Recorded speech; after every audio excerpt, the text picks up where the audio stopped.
Buenas noches. Soy Percy Vilches Salvatierra y este es el episodio de los jueves de Libertad Bajo Palabra. Hoy no vamos a hablar tanto de política, sino que vamos a conversar con dos poetas peruanos que viven hace muchas décadas en el extranjero, así que va a ser una suerte de panegírico del exilio o algo así. El primero con el que vamos a conversar es Freddy Roncaya. Y Freddy, te damos la bienvenida. ¿Cómo estás? Gracias, gracias, muy bien, gracias. Entonces estaba comentando que en esta situación de ahora que se me ocurrió hablar con poetas peruanos en el exilio y sobre todo en el caso tuyo que tienes una vinculación muy profunda con las raíces del país nuestro, ¿no? Por medio de los Andes, inclusive en tu propia performance poética y en el curso de los últimos años que, por ejemplo, yo te conocí de ti porque manejabas el blog Ancash 444, Claro, sí, que sí, es sí. la famosa referencia de la habitación que tenía Juan Ramírez Ruiz ahí a espalda de Palacio Gobierno, ¿no? Sí, claro, sí, ya lo Cuéntanos, recuerdo. Freddy, de Chalhuanca a Purímac, a Nueva York o Nueva Jersey, que es donde vives ahora, ¿no? Ah, Nueva York, sí. Nueva York. Cuéntanos acerca de este periplo Bueno, y de tu fascinación y tu compromiso con la literatura andina o con la literatura purimeña en particular, porque he visto inclusive hace unos días que publicaste algo acerca de que Wambar había inventado a Borges, ¿no? sí, Es, sí, sí, sí. sí, Sí, ese me pareció bien interesante y por ahí que sí tiene que ver, ¿no? Pues bueno, sí, los predios del sur siempre tenían un flujo hacia Buenos Aires a claro. inicios del siglo que son muy interesantes de verse. Convérsanos, por favor, coméntanos. Sí, bueno, el asunto está en que, curiosamente, este domingo en el Dominical del Comercio, ¿no? Que es un periódico que nunca leo, ha salido una nota y cuando Luis Enrique Toro llevó a Borges a conocer la casa de un antepasado suyo en el Cusco, ¿no? Entonces, esa conexión, ¿no? De Borges con los Andes, ¿no? Que es probablemente mucho más fluida de lo que pensábamos. Claro, lo que yo he escrito es parte fantasía, parte otras cosas, ¿no? Porque el Wambar el Wambar y como tanto Wambar como Borges son una especie de arquetipos, ¿no? Se mueven en la literatura, pero también va un poquito más allá, ¿no? Respecto al periplo, ¿no? Yo quería comentar, ¿no? Bueno, tú vives en Zárate y uno de mis periplos iniciales cuando yo vivía en Lima era precisamente pasar por Zárate y camino a Lima, ¿no? Entonces,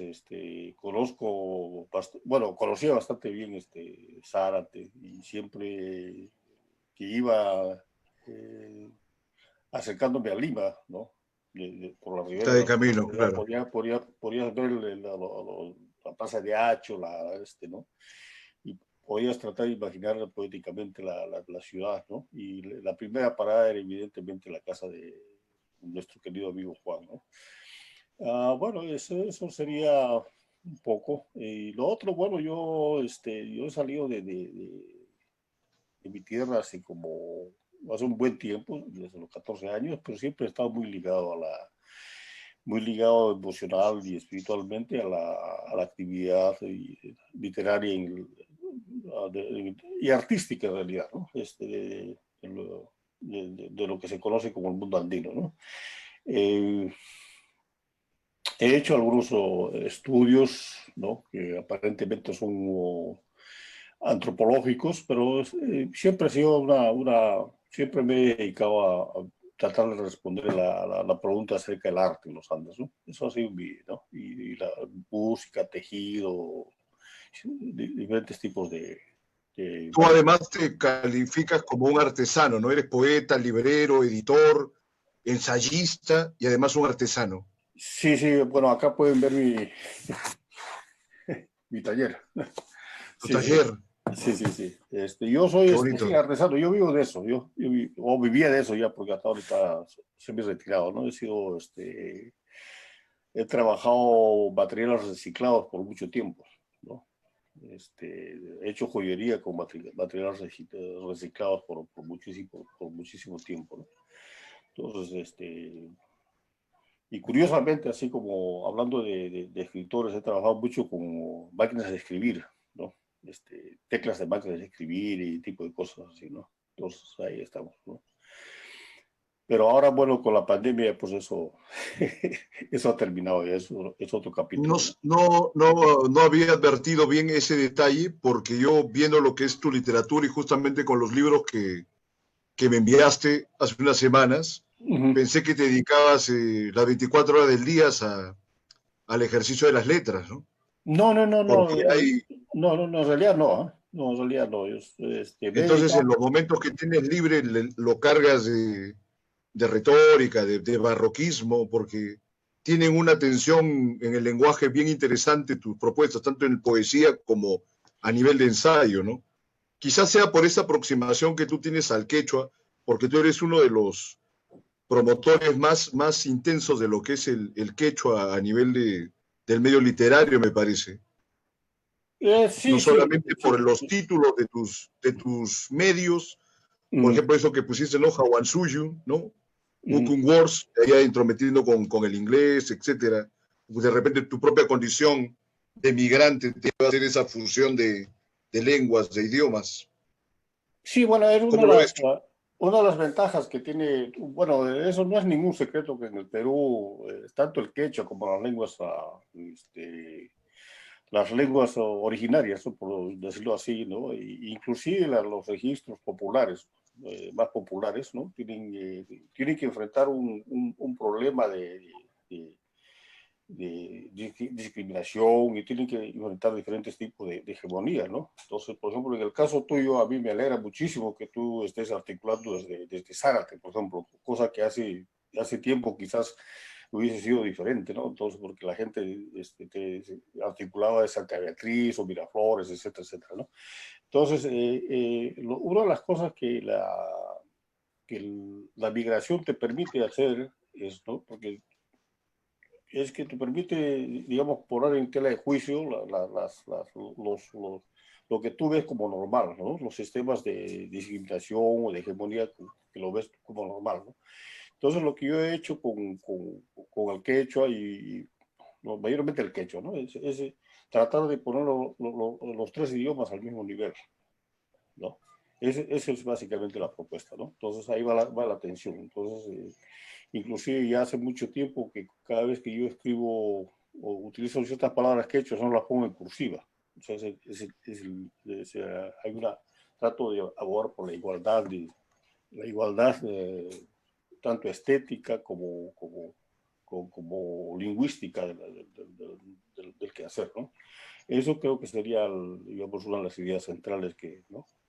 Que va moviendo esto a nivel lingüístico, ¿no?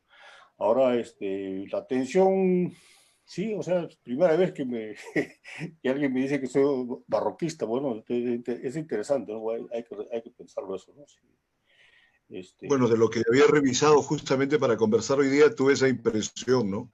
mm, De repente no estoy tan familiarizado con el quechua, ¿no? Y a nivel del quechua puede ser de repente una forma más llana, pero en esa combinación con el español se me hacía una onda media paundiana, algo así, ¿no? Pero está bueno, muy bien sí, lo que nos dices. sí, hay una especie de, digamos, una intención constante de ir cuestionando o sea, digamos, lo que anteriormente se ha llamado ir descentrando, ¿no? Deconstruyendo ciertas cosas, el sentido común, ¿no?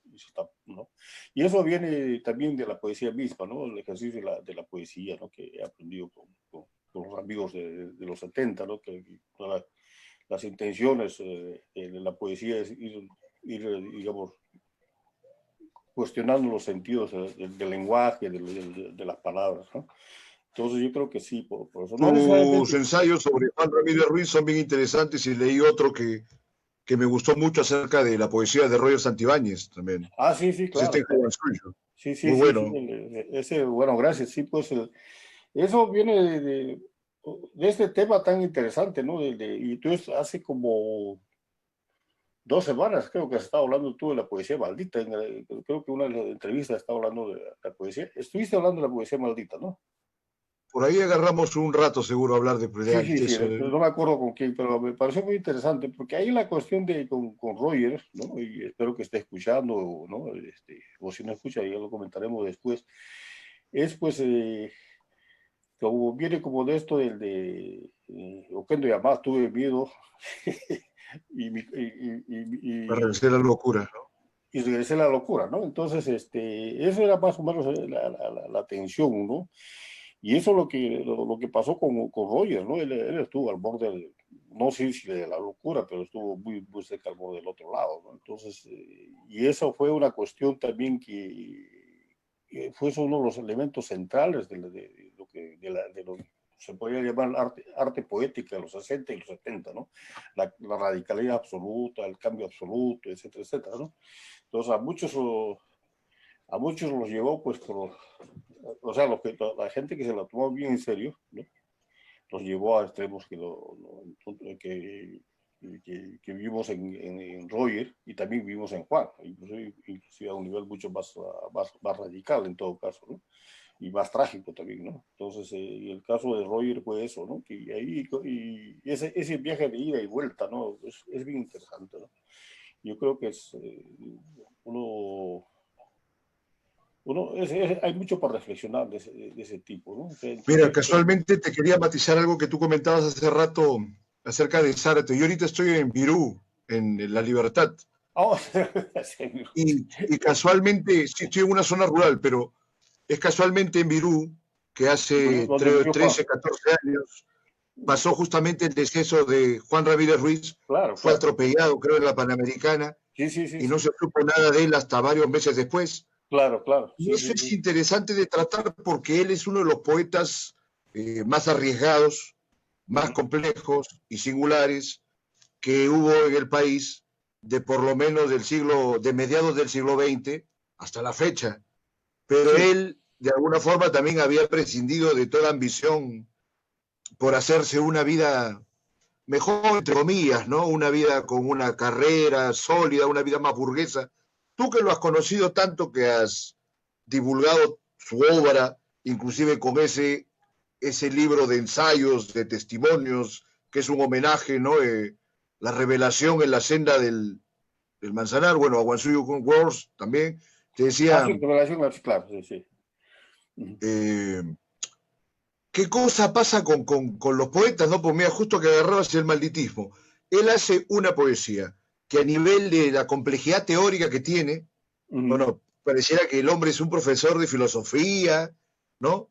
O que tiene un par de doctorados por ahí, pero eso no tenía nada que ver, es decir, esta categoría teórica que él podía emplear con el modo que él usualmente vivía, ¿no? Porque según me han descrito, inclusive esa habitación de Ancash 444, pues era bastante humilde, ¿no? En esos Uh-huh. tiempos el centro de Lima no era un sitio, bueno, creo que en ningún momento, salvo a inicios del siglo XX, ha sido un sitio plácido para vivir, ¿no?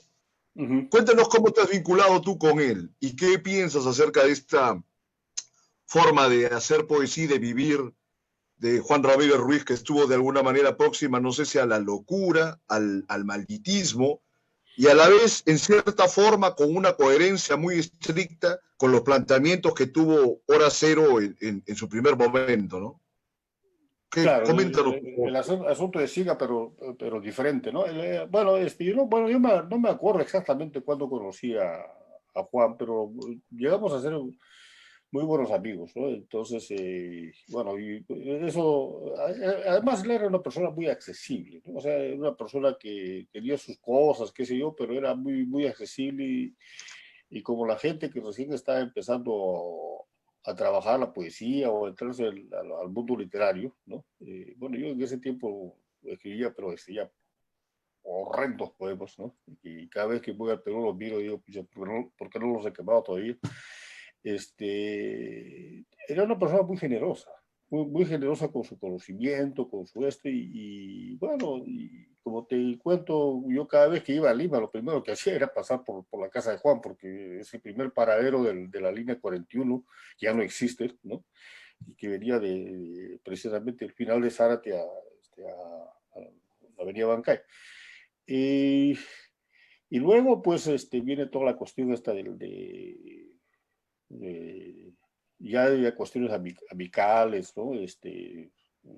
Llegamos a ser muy buenos amigos, yo me vine para acá, y hubo un momento en que él andaba mucho con Felipe Buendía, que éramos también muy buenos amigos, ¿no? Y bueno, el del famoso baúl, ¿no? Y ya, bueno, yo tenía sus libros, pero yo realmente he vuelto a descubrir sus libros recién hace unos, o sea, digamos, creo que ya después de que falleció, ¿no? Pero claro, siempre lo buscaba, siempre lo primero que hacía yo, que iba a Lima, lo buscaba porque teníamos una relación muy cercana, pero así empezar a hurgar y conocer su literatura ha sido después, ¿no? Pero ¿en Y qué luego, momento lanzas el blog Ancash 444? ¿En qué año? ya que no me acuerdo, Pero después de su muerte. creo que sí, creo que sí, creo que es después de su muerte, ¿no? Después de su muerte, porque bueno, hay varios problemas con Juan, ¿no? O sea que, primero que parece que no es muy querido por o sea, por ciertos sectores y parece que sí es querido por otros sectores, ¿no? Entonces, y lo otro que, no, Tenía su lado oscuro también, no, Juan. por supuesto, Sí, sí, sí, todos hay sabemos, muchas historias sobre eso. sí, sí, sí, o sea, Que además chocaba, pues, chocaba plenamente con Hora Cero, ¿no? Saca palabras sí, urgentes sí, dos y fue sí, claro, tremendo lo que pero hizo quedar, ¿no? el asunto es ¿no? O sea, yo creo que todo con todo el respeto a todos los amigos que están escuchando, ¿no? Yo creo que ha llegado el momento, o sea, tenemos que llegar al momento de que ya hemos hablado lo suficiente de palabras suficientes, uno y dos, y un par de vueltas a la realidad, con todo el respeto a todo el mundo y con lo valioso que son esos comunicados. Pero hay dos libros más, ¿no? Está en Vida Perpetua Las armas molidas. Las Armas Molidas, y también hay toda una obra periodística, ¿no? Entonces, el trabajo de Juan es mucho más amplio, ¿no? Entonces, contestando lo que tú decías anteriormente, era de que cómo se podía reconciliar esta actividad poética y al extremo, ¿no? Con la vida paupérrima. Bueno, pues era el ideal en ese tiempo. ¿Eh? ¿Te das cuenta? Entonces, el ideal era o sea, o sea, no solamente lo que plantearon los de Obra Cero, sino desde antes, o sea, la ruptura total, el vanguardismo,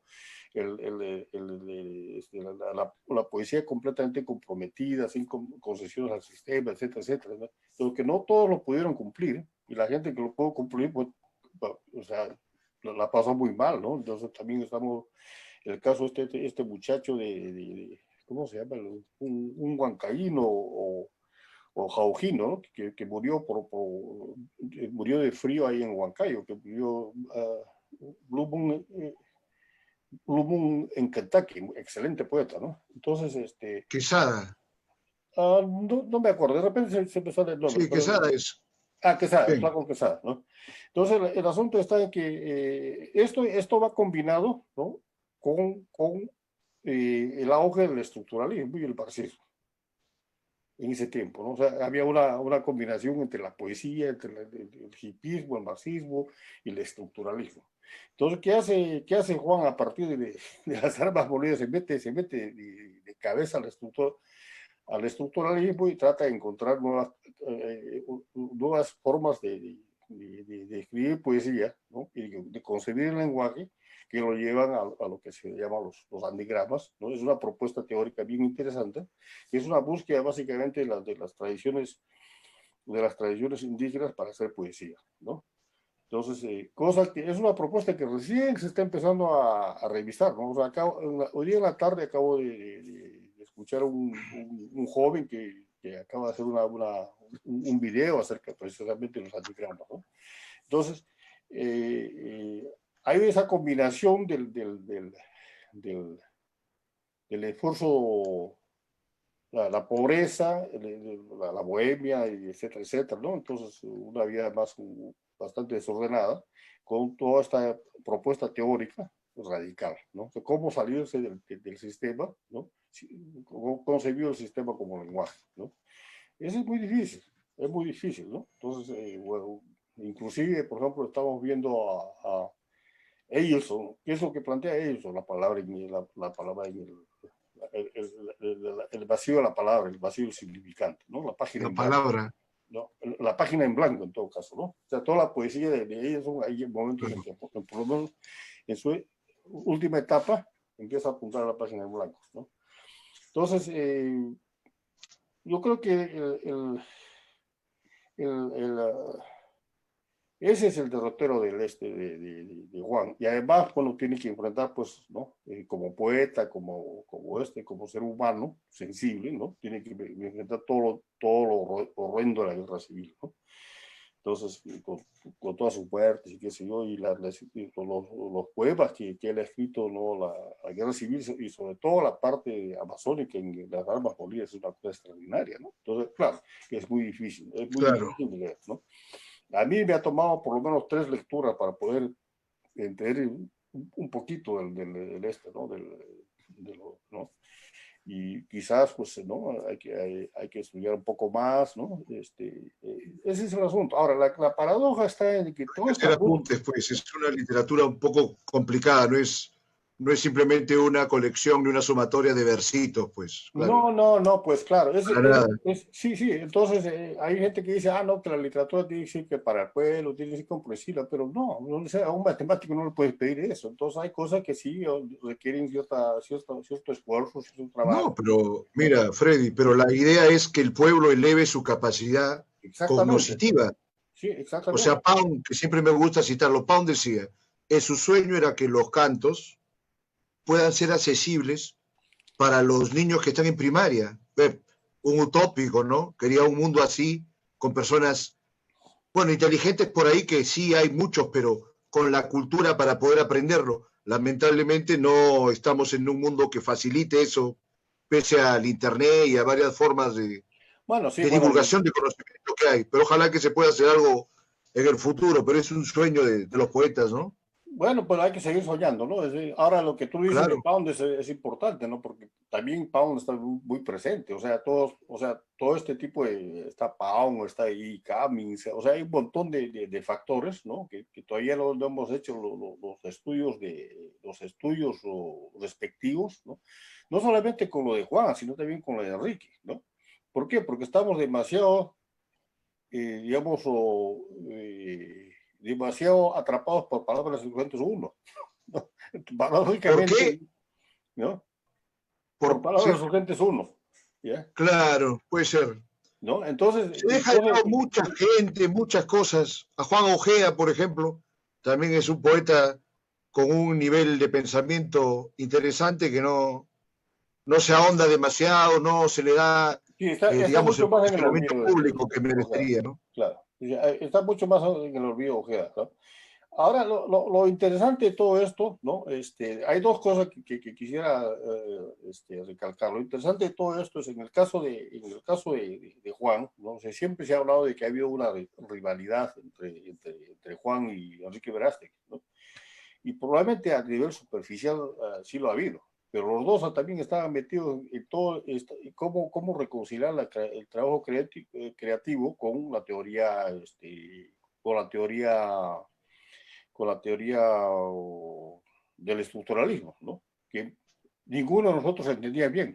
Quizás el único que ha entendido bien de esa generación el estructuralismo ha sido Santiago López Maguiña. ¿Por qué? Porque él es un semiólogo, se ha dedicado toda la vida a estudiar Él es eso. catedrático en esas áreas, ¿no? Claro, bueno, siempre ha sido además un tipo muy metódico, ¿no? Es una persona además muy lúcida en muchas cosas, ¿no? Entonces, pero Veré de invitarlo en alguna oportunidad también. es una muy buena cosa. El asunto está en que, sin embargo, los dos comparten una cosa muy interesante, que es la búsqueda, en todo este marasmo, esta es la búsqueda de las lenguas indígenas originarias, las poéticas indígenas, lo que yo llamaría las políticas indígenas, como una posibilidad de contrapeso, ¿no? A todo el peso colonial de la poética occidental, ¿no? Y estoy hablando precisamente por ejemplo, esta obra de Enrique Tanqueongüe, ¿no? Claro. Es lo mismo. Entonces, ¿qué pasa con Juan? Está en los andigramas, ¿no? Ahora, la paradoja de todo esto es que, digamos, 20 años más tarde, ¿no? Con todo muchos procesos, luego que ha pasado la cuestión del 1992 y un montón de otros procesos paralelos, movimientos sociales por acá y por allá, ha pasado el deconstruccionismo, etcétera, etcétera, ¿no? La posmodernidad, ¿no?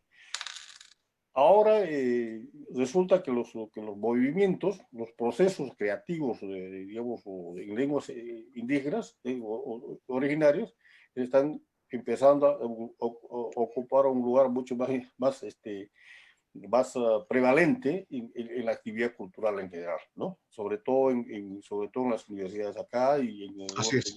¿no? Entonces, es como si fuera que, pucha, de repente muchos estaban demasiado adelantados a su tiempo y de repente no tenían que pasar una vida no solamente a nivel económico, sino a nivel mental, a nivel espiritual, tan desgarrada para poder llegar al oeste, ¿no? Pero eso es lo que fue. Entonces, ahora lo que está faltando, me parece, es un diálogo, ¿no? Y yo, si es que la gente creativa, la gente joven, los escritores quechos ¿no? o andinos jóvenes están escuchando, ¿no? Es que podemos, digamos, entender y estudiar y aprender más de lo que hicieron estos maestros, jóvenes maestros, ¿no? Entonces, porque ahí hay como un divorcio, ¿no? Como que, por ejemplo, toda la sección amazónica de las armas molidas no ha tenido ni siquiera una lectura de ningún grito amazónico, ni uno, ni uno. La parte andina, quizás un poquito, ¿Cuántas ¿no? cosas pueden ahí estar entrometiéndose, además del aspecto meramente literario, ¿no?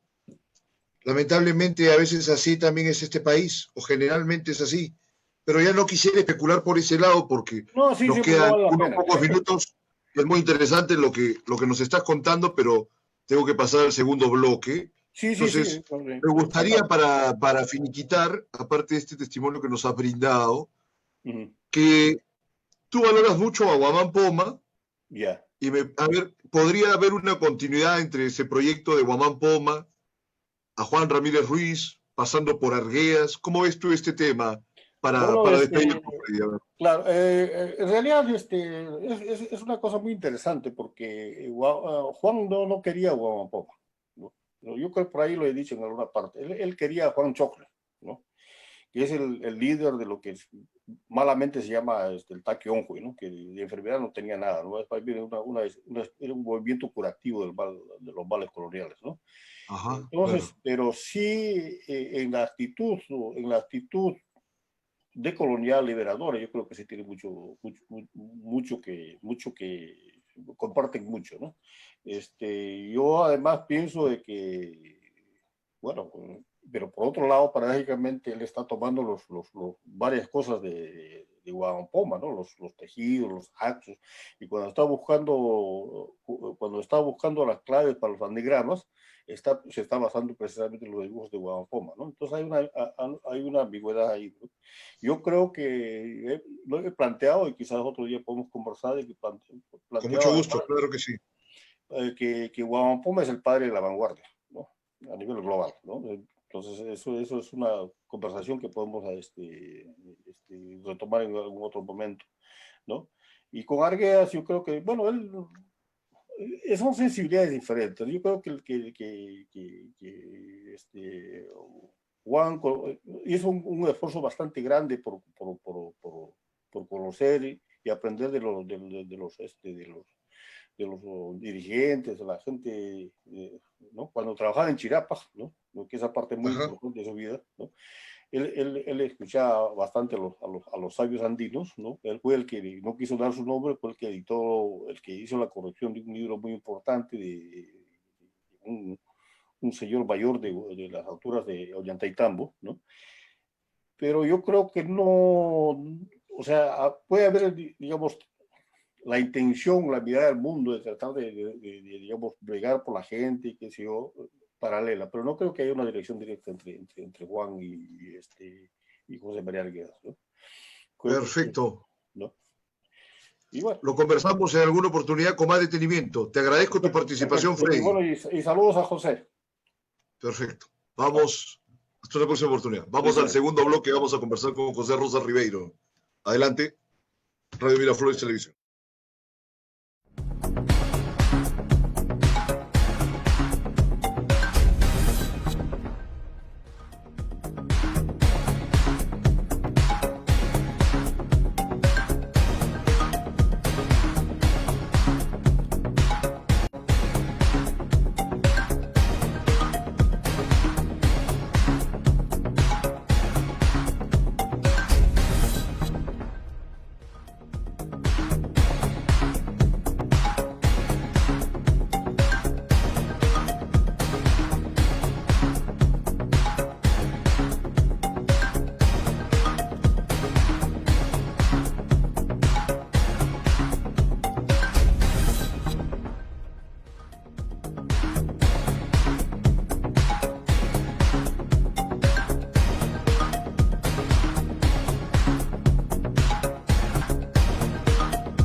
Al aire.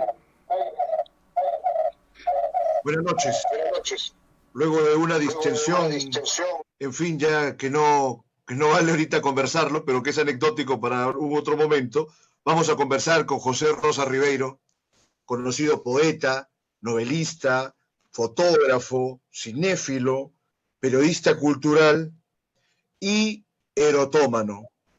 Él hace muchos años vive en el extranjero, fue deportado en tiempos de Velasco y participó, por supuesto, como bien se sabe, del movimiento poético de los infrarrealistas que Roberto Bolaño encumbró en su novela Los Detectives Salvajes.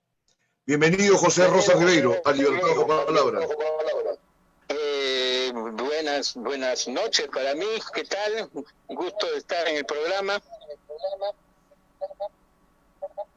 Bien, tú nos comentas justamente lo de buenas noches para nosotros, porque tú estás al borde del amanecer en España.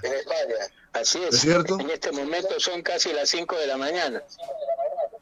Casi como en el célebre poema de Bolaño, entonces se diría al poeta enchufa el amanecer, ¿no?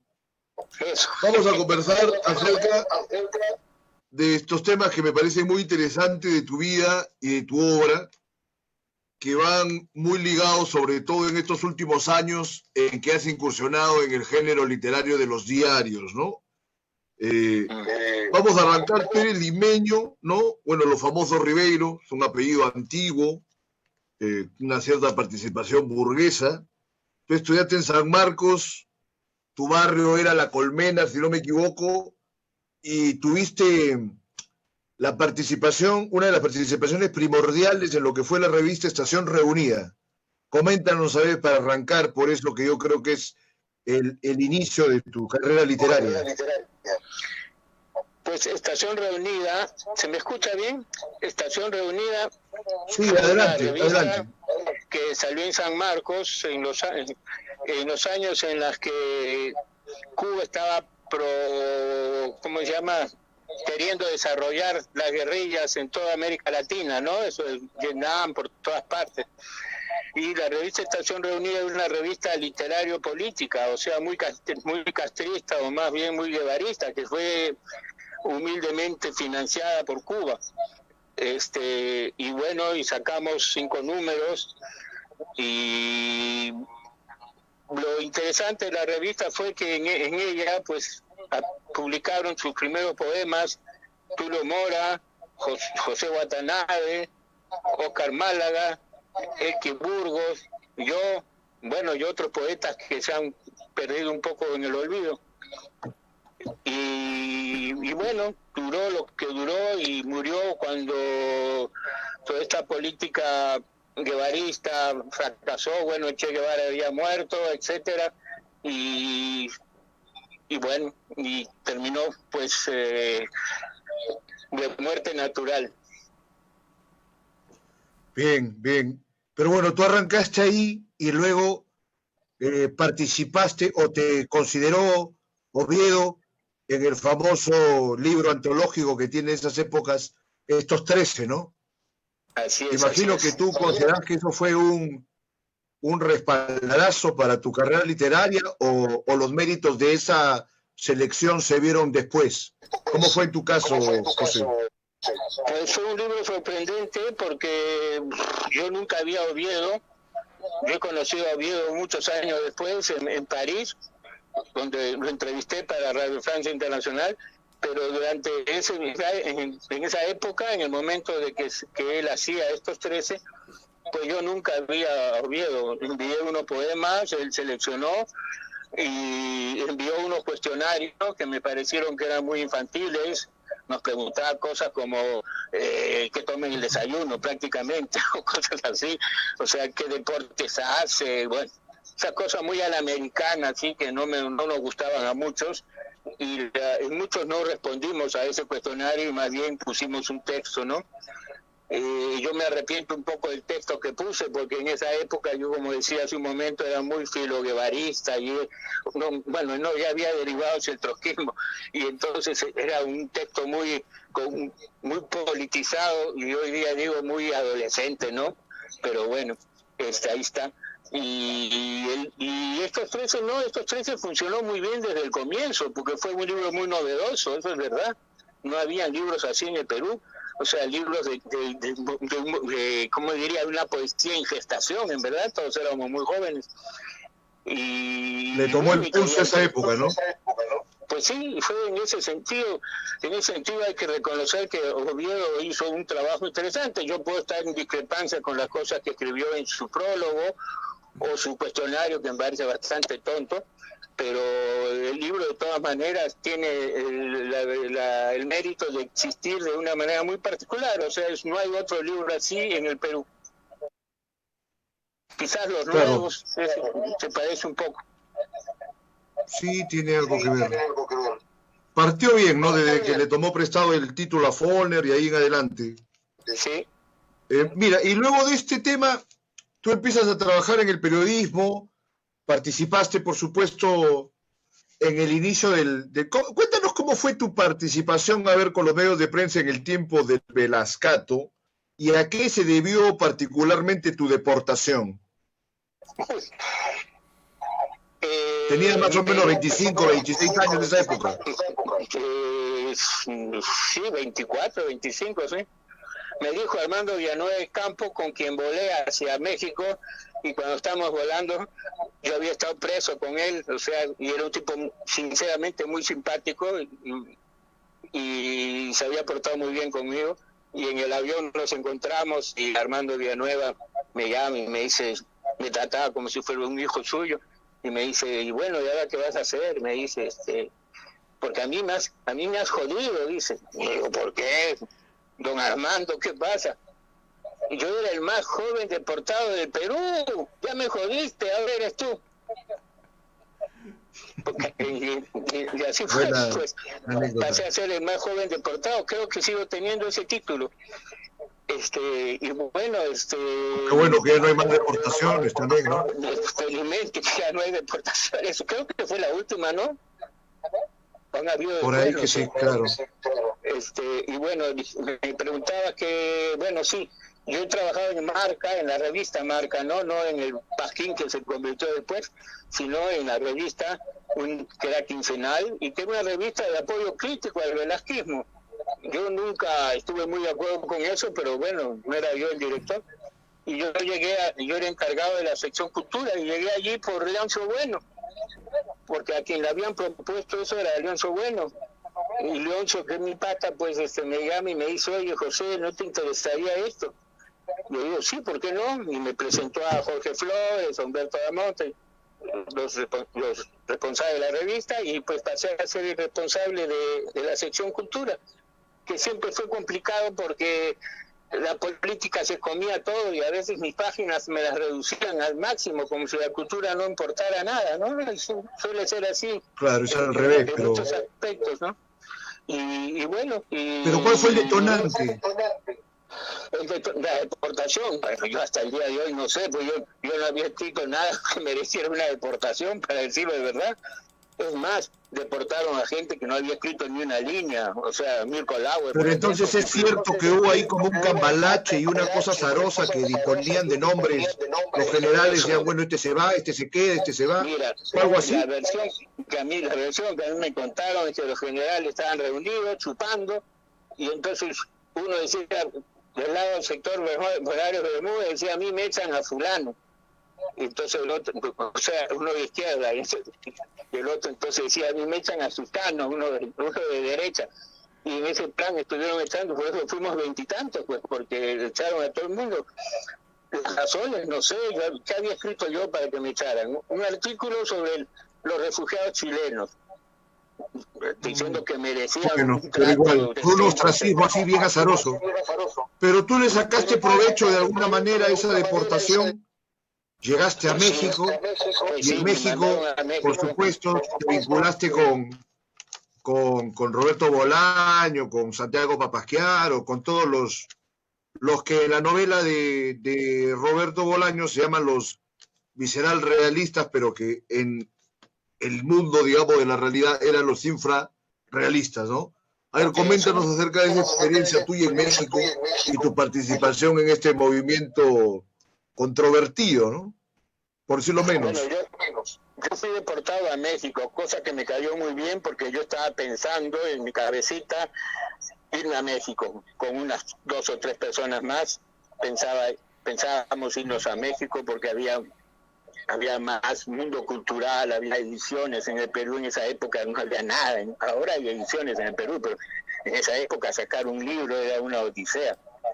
En México había de todo, entonces pensábamos irnos a México 2 o 3 ahí. Y cuando llega la deportación, bueno, es muy largo contar la anécdota, pero es una anécdota muy simpática. ¿Cómo voy a dar a México, no? Con la complicidad de un policía, aparentemente, que se había hecho mi amigo, porque los dos llevábamos el pelo largo. Y dice que cuando dicen, poniendo la lista de quién va a qué país, Argentina o eso, yo le había hablado de México y dice que dijeron México, y dijo José Rosas, y pum, me pusieron ahí. Y fui a dar a México, pues sí. Y resulta que estando en México, un día había un lugar que se llama la Casa del Lago, que es un centro cultural de la UNAM, de la Universidad Autónoma. Había un ciclo de poesía joven que presentaban cada sábado, creo que era Argentina, poesía joven de Chile, poesía, bueno, o sea, de diferentes países de Latinoamérica. Y mi novia, mi amiga, que vivía conmigo, que estudiaba en una escuela de arte ahí en México, porque fue a encontrarse conmigo, me dice, mira lo que he encontrado, hay estas cosas. Y dice, ¿sabes? Mira el Perú. Ah, pues vamos, ¿no? Yo no me había enterado, pues vamos al Perú. Y veo ahí 2 fulanos en el anfiteatro que había en esa casona de Chapultepec, 2 pelucones. Uno era Bolaño y uno era Mario Santiago, pero eso lo supe después. Y leían poemas de Watanabe, que de Valo Sánchez León, que de Tulio Mora, que de Enrique Verástegui, que de Jorge Pimentel. Y yo, dije, ¿cómo saben todo eso? Y de repente José Rosa Ribeiro, yo no, esto es demasiado. Y entonces, al final de esto, pues, daban la palabra a la gente, si quería algo que decir, yo levanto la mano y digo, pues muchas gracias, ¿no? ¿Gracias de qué? Me dicen. Gracias por haber leído mi poema y el poema de los amigos, increíble. Y así me volví infrarrealista. Oye, parece una película, El Azar, participando así en todos estos momentos de tu vida. Así es. Y entonces un abrazo y me volví infrarrealista así por un abrazo, porque en el infrarrealismo no había que firmar nada ni hacer juramentos ni nada, o sea, y así. Claro. Ahora, ¿cuáles fueron las actividades infrarrealistas en esa época? Pues te diré que más bien un poco más bien de agitación y de provocación. Ir a petardear en los recitales a Octavio Paz, cosas así. Eso yo no he hecho. Parece, la leyenda dice que ya se había hecho esas cosas. Yo no he participado en eso, pero sí he participado en algunas cosas un poco particulares. Cuando le dieron un premio a un niño bien, que se llamaba Álvaro Uribe, que después sigue siendo ahora miembro del cuerpo diplomático, y le dieron un premio, primer premio a Uribe y segundo premio de cuento a Roberto Bolaño. Y entonces nosotros medio indignados nos invitaron pues éramos los apestados en el mundo cultural mexicano, pero nos invitaron a la fiesta de este chico que era un niño de su casa. Cuando llegamos pues había sola gaseosita y bocaditos y nada, ni una pizca de trago, era una cosa como una fiesta infantil. Y entonces nosotros llevamos tragos, nos pusimos a beber, hicimos eso ahí. Y hubo un poco de provocación porque mi novia se puso a bailar con la novia del chico de uno de los chicos que estaba ahí, y se pusieron a bailar, a hacer un juego medio lésbico por provocar, y nos terminaron echando, pues. Tu novia en esa época creo que era escultora, ¿no? Me equivoco. Todavía sí vive en Francia. ¿Cómo se llama?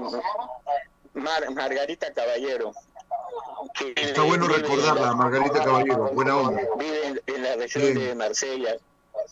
Y sí, en Perú he hecho varias cosas, exposiciones, talleres de escultura en cerámica. Sí, sino que se me había ido el nombre, pero bueno, ahora que me hiciste recordar. Está muy bien lo de Margarita Caballero, claro. Entonces, en este orden de cosas, tú en ese momento estabas plenamente metido en la poesía. Imagino que empezaste a buscarte algún recurso como periodista cultural, pero digamos que de estos episodios, o por lo menos de estas épocas, hay cosas que se reflejan en tu novela País sin nombre, ¿no? Que trata precisamente de estos años 60, los años 70.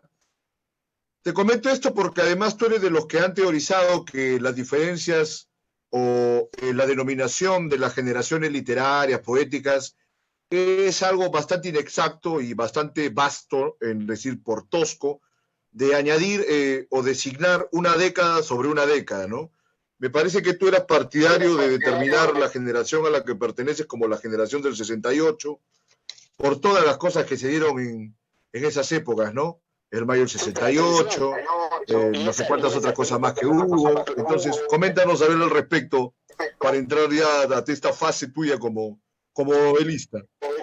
Sí, mira, bueno, es algo que yo sostuve en un congreso que hubo en Madrid de literatura peruana, pero tampoco lo he inventado yo, en verdad. El primer trabajo que yo leí sobre la generación del 68 es del historiador, ¿cómo se llama? Flores Galindo, ¿no? Flores Galindo se llama, ¿no? Claro. Sí, sí, Alberto Flores Galindo. Sí, y él tiene un trabajo... Pero digamos, dentro del medio literario tú eres uno de los que ha también teorizado sobre eso, ¿no? Sí, pero yo me inspiraba en Flores Galindo, que había hablado de la generación 68 en relación a las ciencias sociales, y eso me hizo pensar que los argumentos que él daba sobre la generación en ciencias sociales igual se podía aplicar a la literatura. Pero cuando yo hablo de generación del 68, cosa que ya han adoptado algunas otras personas después, es que la generación del 68 incluye la que se llama del 60 y la que se llama del 70. O sea, yo sostengo que hay una sola generación con dos fases, si se quiere, ¿no? Una primera fase que comienza al inicio de los años 60, con los primeros libros de Antonio Cisneros, creo que 61, 62, y luego la segunda fase que revienta hacia el final de los años 60, o sea, con Estación Reunida, etcétera, años 67, por ahí, 68, ¿no? Y es la segunda fase. Y la conclusión, yo creo que hoy ya es más fácil ver que sí. Arranca con la Revolución Cubana y acaba con el golpe de Velasco. Más o menos. Más o menos. Eso es más o menos la cosa, sí. ¿No? Eso es todo un ciclo. Creo que es bastante claro que todo es un ciclo. Los del 60, los llamados del 60 y los de nosotros del 70 teníamos una especie de fijación con la Revolución Cubana. Luego nos afectó mucho el año 68 la invasión a Checoslovaquia de los tanques rusos, los tanques soviéticos. La primavera de Praga, ¿no? Claro. Sí, la primavera de Praga. Luego las guerrillas, ¿no? Del año 63, 65. Entonces todo eso está en los dos lados, ¿sí? O sea, Tulio Mora y yo éramos miembros del Ejército de Liberación Nacional, ¿sí? El ELN de Héctor Béjar, que pensaba volver a lanzar la guerrilla. César Calvo escribe poemas sobre la guerrilla y tiene un libro que se llama, creo, Diario de Campaña o algo así, ¿no? Que trata de la guerrilla. Toño Cisneros, que también militaba en el ELN, ¿no? Bueno, él era el recolector de fondos a través de las niñas de las niñas pitucas, ¿no? Ese era su trabajo. Bueno, mientras nosotros cada quien según sus posibilidades, pues, está bien. Prepararnos militarmente. Claro. Pero o sea, tú sí llegaste a recibir instrucción militar, José. Bueno, yo comencé la instrucción militar, o sea, no fui a Cuba, pero en el Perú, en los desiertos del sur de Lima, ahí teníamos un instructor cubano, que era nada menos que uno de los compañeros del Che en Bolivia, uno de los poquísimos que sobrevivió, que se llama Benigno, en una de sus chapas, y él era enviado para formar guerrilleros en toda América Latina, y llegó a Perú. Fue él el que me dio el dinero. ¿No era el cuñado del Che? ¿Ah? ¿No fue el cuñado del Che? No, era un chico, un guajiro que se había encontrado en la Sierra Maestra, y lo había integrado y se había vuelto un gran combatiente al lado de él, ¿no? y fue con él hasta hasta Bolivia, perdón, y fue de los pocos que escaparon en Bolivia, salió por Brasil, etcétera, bueno, y él era el que me dio el dinero para Estación Reunida, y luego era mi formación, la formación militar, digamos, los primeros, que era más difícil que nada, caminar en el desierto, subir los cerros, bajar cargando bultos, casi no comer, casi no beber. Pero bueno, yo era muy malo para eso, no sé cómo estaba metido en eso, pero la tontería de la juventud, porque yo no tenía ninguna capacidad para hacer eso, y al final me hice una falta disciplinaria que según lo que había escrito el Che en su diario de Sierra Maestra, pues alguien que hacía una falta así tenía que ser fusilado, y él había hecho fusilar a un gran combatiente de la guerrilla por esa falta disciplinaria. Yo había cometido la misma. Entonces estos loquitos formadores de guerrilleros me hicieron un juicio ahí en medio del desierto y me condenaron a muerte. Pero no había sumariamente. Oye, pero qué interesante lo que nos estás contando, porque pese a ese deseo tuyo o esa persecución de la utopía en esas épocas, igual tú siempre estabas en contradicción con el orden establecido, inclusive dentro de este mismo sector revolucionario. Mira lo que estás hablando, una condena a muerte, luego una deportación, luego censura, porque te comento que ahora yo a veces sigo alguna de tus publicaciones y veo que haces fotografía desde hace unos años, una fotografía con una tendencia sobre erótico, y te censuran cualquier cantidad de veces. He visto muchos pronunciamientos tuyos. Es una constante en tu vida esta onda, parece. Bueno, porque yo no soy muy de aceptar y bajar la cabeza y aceptar todo, ¿no? Pero mi cuestionamiento del movimiento guerrillero, y eso fue posterior, o sea, cuando yo estaba allí yo creía en eso, ¿no? Si no, no estaría allí caminando como un imbécil en los arenales. Pero después cuando hubo la experiencia esta, porque el problema es que yo me moría de sed, mientras todos dormían yo me tomé el agua. Ese fue mi crimen. O sea, me tomé agua, porque tomábamos medio vasito de agua al día, creo, y era en el desierto con un calor horrible. Y cuando sí, pero no era dable dejarlo sin agua a los demás, pues, pero no sé si eso sea meritorio de una condena a muerte, pero un llamamiento de atención tenía que darse, ¿no? Por lo menos. Yo sé, cuando dijeron qué pasó con el agua, claro, dije, te ganó la sed. Me ganó la sed, yo no estaba. Y eso te demostró que eras más un individualista que un socialista. Sí, no, o sea, yo no podía más con la sed y bueno, me tomé el agua, es verdad que perjudicaba a los demás, en ese momento no lo pensé y me moría de sed. Y creo que hasta el día de hoy yo siempre sufro de sed, creo que es el trauma de eso, ¿no? De esos días caminando con una sed horrible, ¿no? Y bueno, vino este idiotez de condenarme a muerte, porque el Che había condenado a muerte a un compañero en Sierra Maestra, y como no había cómo matarme, pues me castigaron diciéndome que me vaya, y salí, y me dijeron ya te buscaremos, y me vinieron a buscar un tiempo después.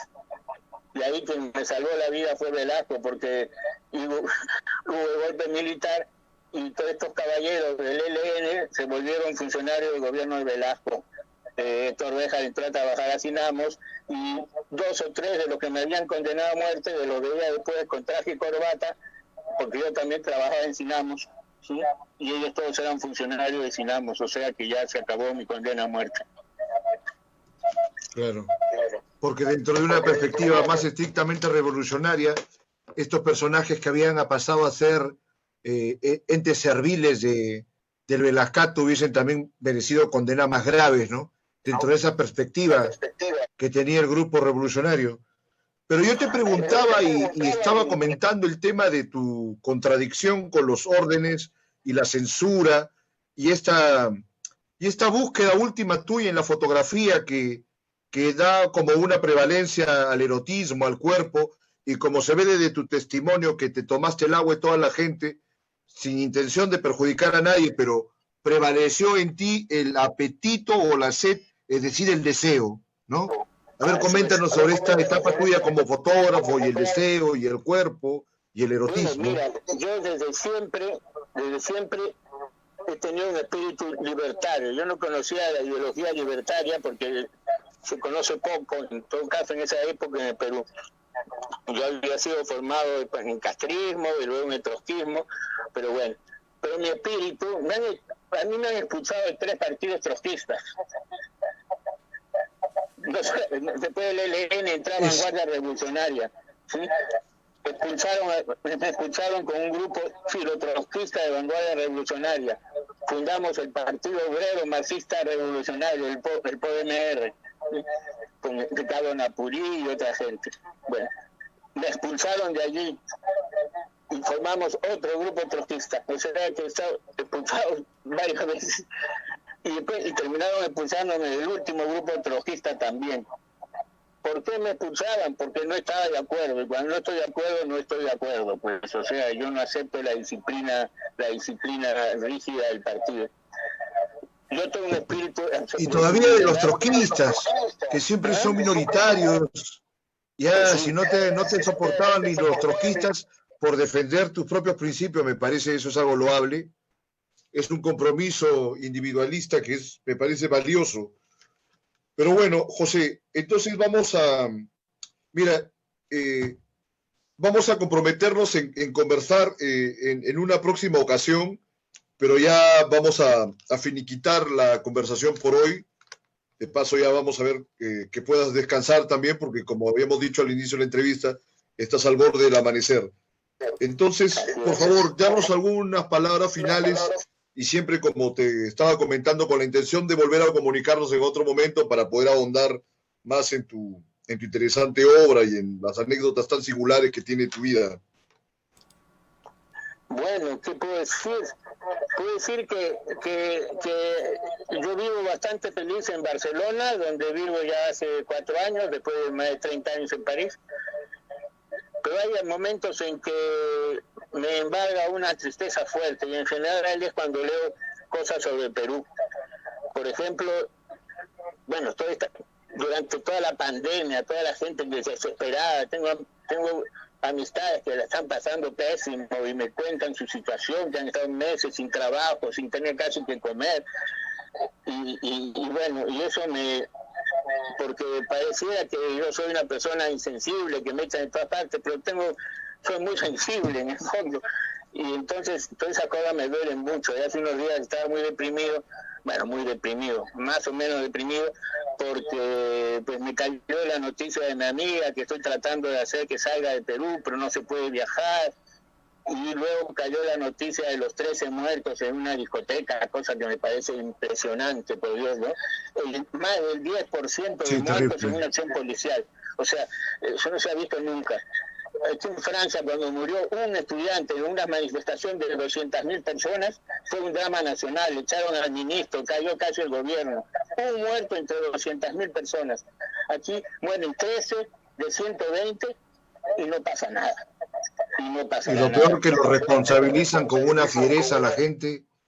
Han sido unos insensatos, sin lugar a dudas, pero no es como para que no lo sientan ese duelo las personas. Ha pasado terrible. Yo escribí un artículo sobre ese tema, fue fuerte, claro. Bien, José.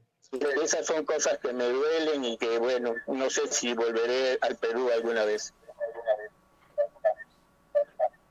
Bueno, se lo perdería el Perú en todo caso. Ojalá, bueno, que tú sigas en orden. Ha sido un placer poder conversar contigo en este momento. Te agradezco tu participación y vamos a coordinar de acá para conversar en alguna ocasión posterior, José. Entonces, que estés bien. Eso ha sido todo por hoy en Libertad Bajo Palabra. Ya nos vemos el lunes. Gracias, José. Hasta luego. Buenas noches a todos. Buenas noches. Buenos días. Ya no sé lo que es. Adiós.